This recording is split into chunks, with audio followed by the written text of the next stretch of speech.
Good evening, good afternoon. Hi guys, this is your girl again, Liki.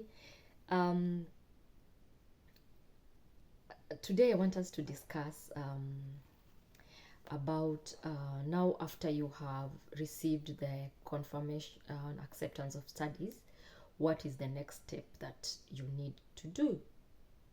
Okay, so thank you so much for logging in, thank you so much for watching, thank you so much for subscribing, and if you're new to my channel, karibu sana.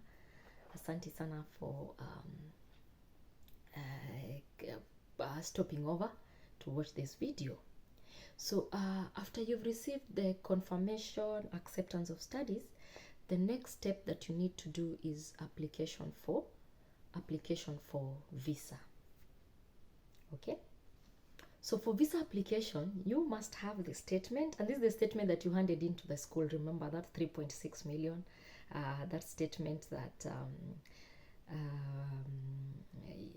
is belongs either to your parent, it's your own, or it's the one for your spouse. Hiyo ndio statement inahitajika. Okay, let me slow down. I hope I'm not rushing you guys. So you may need the statement. You will need a chest scan. Unatakikana uende utestiwe TB.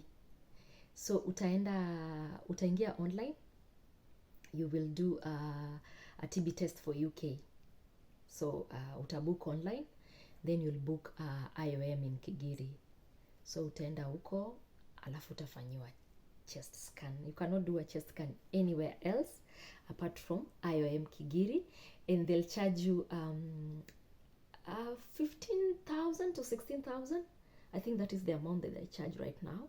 Hiyo ni amount yenye watakucharge for chest scan. So have the chest scan, and remember, if ukienda kufanya chest scan upatikane you have TB, you may not be able to go forward with the visa application. You'll wait for another 6 months. You'll be on treatment to treat TB. Okay, so ukipass the test, definitely they'll hand you the certificate same day. Then from there you'll go ahead and do your application for the visa, because one of the requirements they need is the bank statement, and they need the letter, the bank letter. They need the letter from the parent, if you're using the parent account, to say that they give you a mandate to use the account. If you're using the bank statement from the parent, you'll need a birth certificate to show that you have a relationship of mother and father. Either that person that you're using their statement is your mother, either that person is your father. Okay, so as simple as it sounds, you will go to the UK website, do student application, you click on it, start. As long as you have all the documents with you, you have the bank statement, you have birth certificate, everything with you, the application should not take you more than it. Sometimes it's quite long. It can take you an hour, because you need to do it right, to get it right the first time, because ukisha lodge in anything that is not supposed to be put there, or you put it wrongly, false information, first of all, if you give false information, definitely rejection will be instant. The first week you'll get the rejection after sending the application. So make sure you give authentic, true information when you're applying for the visa. It's very easy.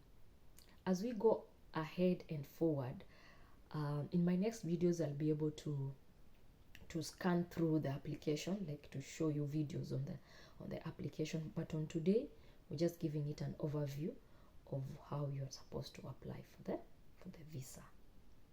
Okay, so log in for the visa application, so utapatiana details after umefanya your chest scans. Tushafanya chest scans, si tuko na ka bank statement yetu, so tunafanya application. The next thing you need to have money in your card. You need to have an account that has a bank card or a visa card, because you will need to pay for insurance, and you'll need to pay for the visa application fee.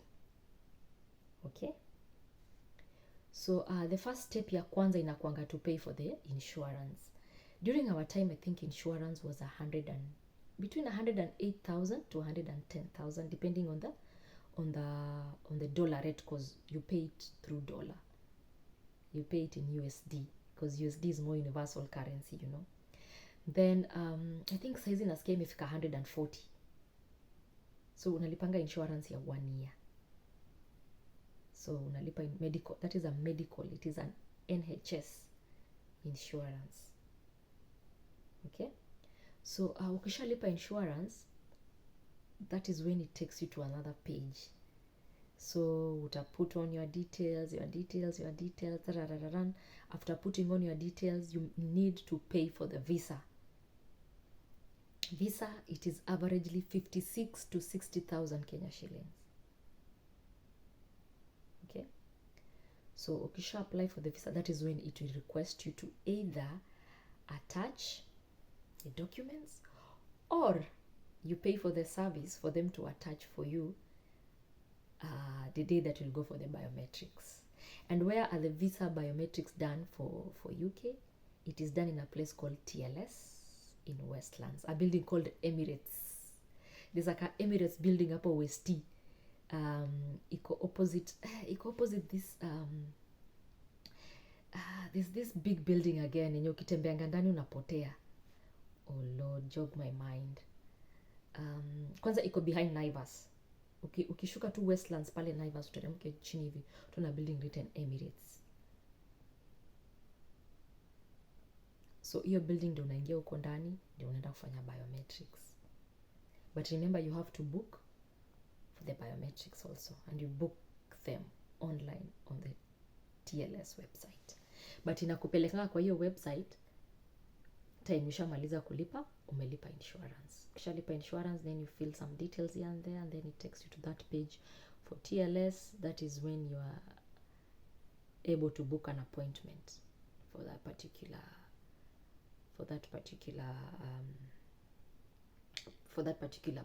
visa.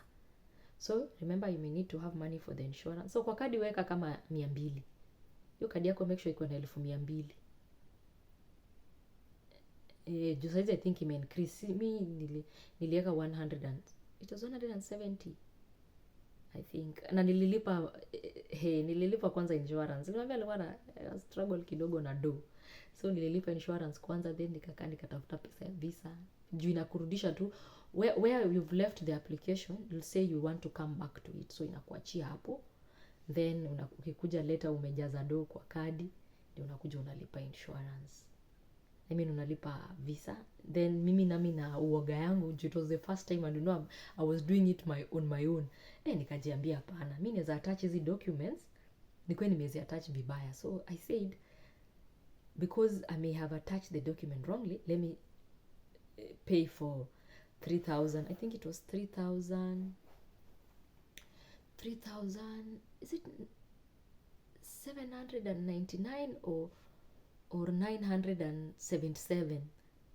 Ndio niende nifanyiwe, because that is another fee I had to pay, so that nichukue hizo documents, zo bank statements, nibebane na hizo it was bank statement, birth certificates, all those documents zenye zilikuwa required, kina chest scan, niende ni-uploadiwe Nairobi at TLS Center for UK visa application. Nilibebana nazo na nililipa. I paid for the service, but you can be able to attach it. All the documents that you are required to attach, please attach. And then kuna wale watu ambao ulimaliza shule maybe 2013, then umekuja ku apply for school or masters or postgraduate studies in the UK in 2022. So now that is about almost 9 years. So with that gap, you may need to show the embassy, or you may need to give an embassy documents to show. For example, if you are employed, you have to give offer letters, or you have to give pay slips, or you have to give bank statement to show that you are working somewhere between those 9 years. Problem comes in if you're absolutely doing nothing, because you have to prove the reason why you did not go for masters for those 9 years. Ulikuwa unafanya nini? The embassy wants to know the kind of a person you are. Isikwe tu ati ulikaa, then ukagutuka, then ukasema after 10 years ndio huyo mimi nimeenda kufanya masters. They'll have to know the reason why They'll have to know if you're a good student. They'll have to know if what nini mtu umekuwa ukidunga ukifanya kitu. So you'll have to give an explanation of the study gaps that you have, because you'll have to explain what you are doing. Hata wakati unafanya your statement of purpose, you may need also to just drop in the reason why maybe you wanted to gain experience, and now after you've gained experience you feel like you have seen the gaps in the for example in the government, or you have seen the gaps in where you work, and you feel like coming to study this course will be able to give you more knowledge, more experience, so that you are able to come back and try and bring in policies that are gonna work for that particular organization or for your country, you know. So you just need to give an explanation or give evidence that you have been doing something prior your application for masters or postgraduate studies here in the UK. Okay, so after ume book biometrics date, you've gone for biometrics in TLS Nairobi, a very short process. Laini inakuanga ndefu, but ukifikiwa it takes less than 10 minutes, then you are done. Then after you have applied for UK visa, student visa, it takes 15 working days. But remember, kama ulikuwa hujahand in all the documents, then they request you to give you get an email from Shellfeed, because emails utaona imeandikwa Shellfeed student application, kindly hand in this document. Ujue application yako ita take longer. But pia inategemea ni nani anawekalia application yako, because hii application hazifanywi na machine. I mean hizi approval hazifanywi na machine, zinafanywa na mwanadamu. So unaweza pata maybe application yako imepata mtu mwenye ana take so long kuiprocess again. Okay, so ina depend, but the SLA, the service level agreement ya visa application for student ni 15 working days. But kama uko na pesa pia unaweza lipia express priority unapata in less than 7 days. So unaweza apply tuseme maybe on Monday, and by Friday you might get either a yes or a no, you know. And it's so hard, it is extremely hard to get a rejection. Hata ukijiapplyia ni ngumu sana upate rejection always comes in on the statement. If you give fraudulent statement, you'll get a no, your visa has been rejected. If you for example hand in false information while you're doing a visa application, your visa will be rejected.